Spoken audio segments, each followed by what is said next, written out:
Welcome to the Stephen Mansfield audio podcast.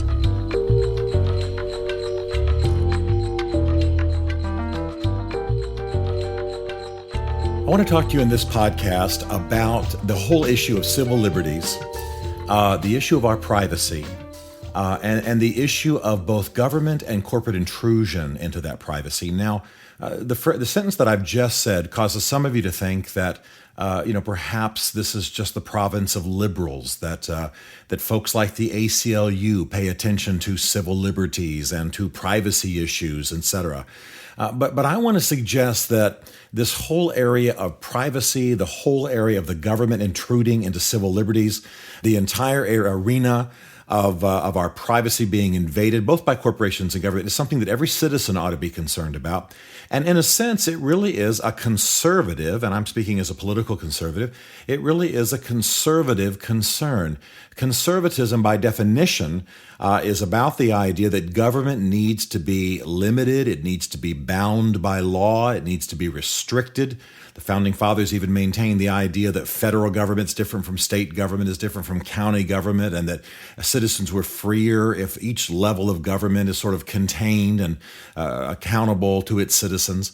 And so something has happened in the last few days that really is astonishing to me and is an example of the sort of encroachment that's happening, by the way, at the hands of both political parties in America, both Democrats and Republicans, in the area of civil liberties. Let me tell you what I'm talking about, and then I'll describe it a little bit and tell you why it's a threat, and perhaps you'll see why this is something we need to be paying attention to.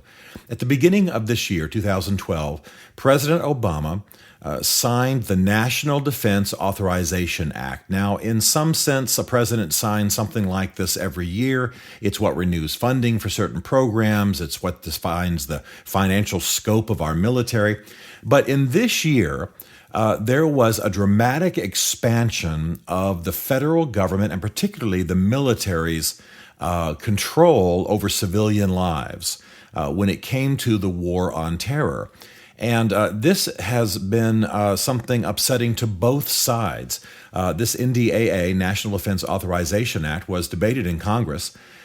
Initially, some of the congressmen who were in favor of it, signed it, knowing that it would be modified in committee. And then they opposed it because it had become such a dramatic expansion of this intrusion upon our civil liberties. It's interesting that two of the men who were opposed to this were Rand Paul, who's pretty much a libertarian. He's a Republican, but he's a libertarian who believes in a dramatically limited government and very much freedom of individual citizens. And then Al Franken. Many of you will know who he is, the former Saturday Night Live actor, comedian, who's now a senator and doing a great job, very liberal. And so the two of these men come from opposite sides of the political spectrum, and yet they both oppose this bill. Well, let me tell you why. First of all, under this bill, under this act, it is possible to hold people without trial, to detain them without trial indefinitely. Now, this is a violation of everything Americans stand for, and I'll show you in just a minute that this is not just about terrorists. It's not just about people we might arrest in Afghanistan or detain in Iraq. It's about U.S. citizens. I want to read from the exact language of the bill. It says that detention under the law of war without trial until the end of hostilities authorized by the authorization for use of military force. This is what is possible. It is. I'll read the sentence before. The disposition of a person under the law of war as described in subsection A may include the following, and then comes that important language: detention under the law of war without trial until the end of hostilities. Now, this means that somebody can actually be held without any trial until the hostilities that they are assumed to be part of have ended, which can mean forever. I mean, when do the hostilities related to the war on terror ever end?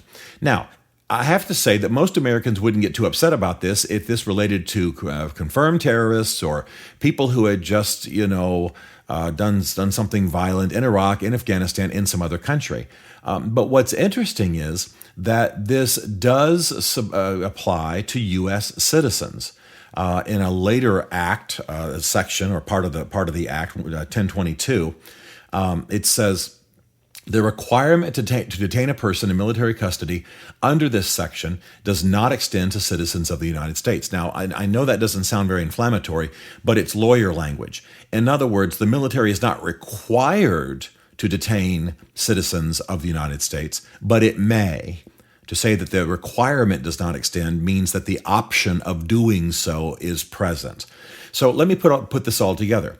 I am a little darker skinned than most people. It's just a combination of accidents and then just being a Native American by background, and so let's say that I say something about 9/11 being God's will, and I say it in an airport, and some security guy hears it. I can be detained indefinitely.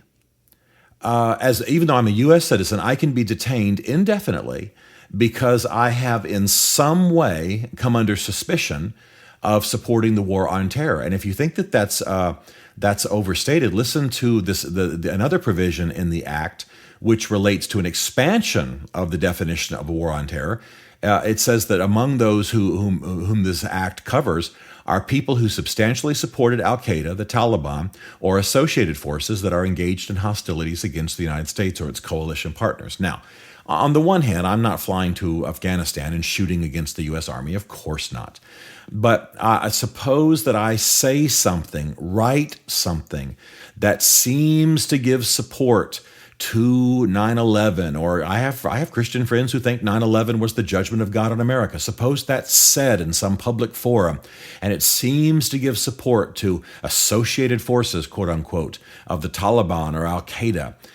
This can be actionable, and now the provision is there in the law to allow U.S. citizens to be detained indefinitely without trial until, quote unquote, the cessation of hostilities. Now, this is such a grievous extension of the intrusion upon our civil liberties that it's hard to believe that a liberal president, especially of the nature of Barack Obama, would sign it. He said that he didn't like it. He said there were some things he didn't like in the act, but he had to sign it anyway. I have to say, without intending to be insulting, that's a little bit the way Barack Obama is. He sort of says, well, I'm not really with this, but I have to do it. And then he always has deniability later. It's a little bit of shuck and jive. And I think that he should not have signed this. He should have forced more debate. The military could have still had its funding. But the broader trend that we're dealing with here is that government continues to intrude into the lives of private citizens. Civil rights continue to be eroded, and most Americans are unaware of it. Think about it. Most of you listening to this podcast had never heard of the National Defense Authorization Act before I mentioned it. Or you may have read it and now you realize that you've read about it, but you don't have any idea what it means. Or when you read it, you thought, well, it's just another funding bill.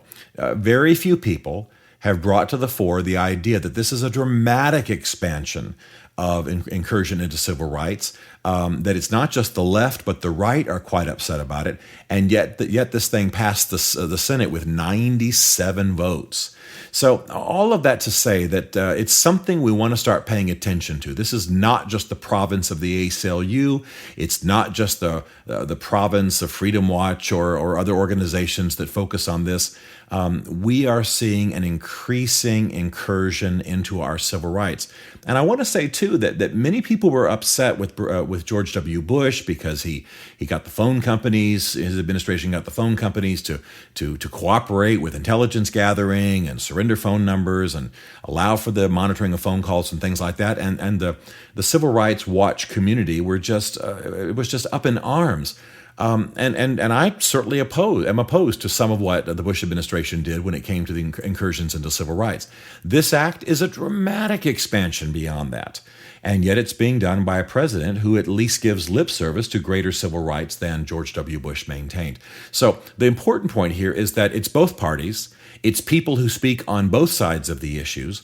And we are seriously looking at a crisis of civil rights, and we need for folks to stand up against it. We need for our congressmen and our senators to respect civil rights, to not allow the war on terror to become an excuse for stripping citizens of their rights. We need to think about what it would mean for somebody who just seems to have given support maybe to Al-Qaeda and 9/11, a U.S. citizen, suddenly being held, detained indefinitely, no trial until, quote unquote, the cessation of hostilities. I mean, that's like, forever. And the bottom line is that this is what's happening now. This is not theory. This is not a movie. This is not 1984 projecting this from decades ago. This is what the president has signed within the last 72 hours. And it's something that we need to be aware of. So urge your congressmen and senators to stand for civil rights. Support the organizations that are close to your view of politics, that contend for these things. I mean, on this particular issue, I'm, believe it or not, with the ACLU. And believe me, that hasn't happened more than 2 or 3 times in my entire life. But nevertheless, we need to stand with whoever will stand with us on these particular issues. Watch this trend. Keep an eye on it. Be aware of it. It's serious. It's real. It's happening now. And it's going to join with some other sort of corporate and technological incursion into our liberties that I think will be a threat to us as U.S. citizens.